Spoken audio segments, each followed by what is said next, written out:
Hello and welcome to VR Reviews. Today we'll be reviewing the Walgreens exclusive Marvel Legends Invisible Woman.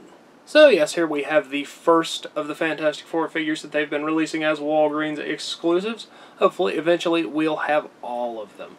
But for the moment, Invisible Woman is pretty good and certainly something worth having if you are a fan of the Fantastic Four.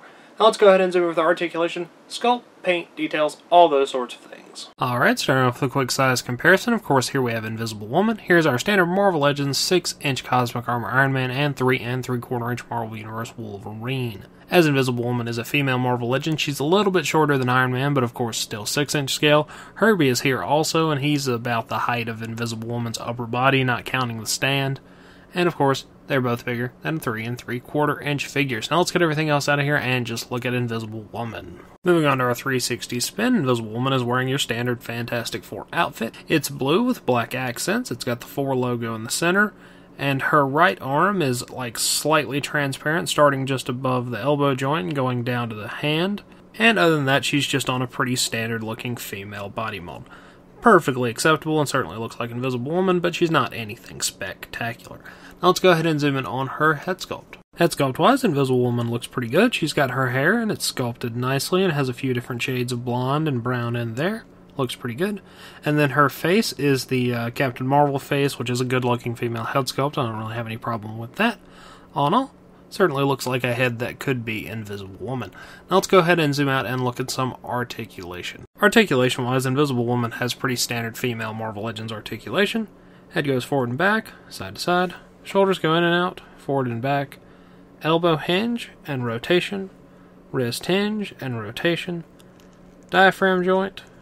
Hips go in and out, forward and back, thigh cut, double jointed knees, and hinge and pivoting in the ankles.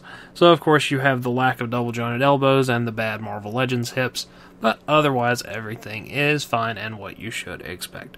Now let's go ahead and move on to some accessories. Accessories wise, you get your big accessory, which is H.E.R.B.I.E.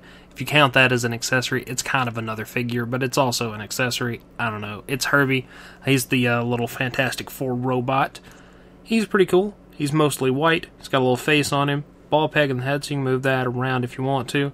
He's got some decent body detail and everything, and he comes on a little flight stand so he can float there. And you can also just sit him on his little leg jet things, whatever those are. And then Invisible Woman comes with 3 hands. She has 2 open hands that are both transparent to a certain degree, and then she has an alternate non-transparent left hand, which is in a holding position to hold nothing, because she comes with nothing to hold. Now that wraps it up for Invisible Woman and all of her accessories, so let's move on to the packaging. Packaging wise, Invisible Woman comes in your standard Marvel Legends packaging, Legends Series, Window, Marvel Fantastic Four, Marvel's Invisible Woman as opposed to other people's Invisible Womans. On the back you get a little description, picture of Invisible Woman and H.E.R.B.I.E, and some warning label stuff that doesn't matter. As always, these are good for in or out of package display, so yeah, Invisible Woman. Alright, that wraps it up for the Invisible Woman, so until next time, goodbye! Thanks for watching one of my videos. If you enjoyed it, feel free to like the video or subscribe if you would like to see my future content. If not, run away. Run away and never return. Also, feel free to support me on Patreon at patreon.com/vrreviews, follow me on Twitter at venomraptor09, or follow me on Instagram at instagram.com/vrreviews. Thank you, and goodbye.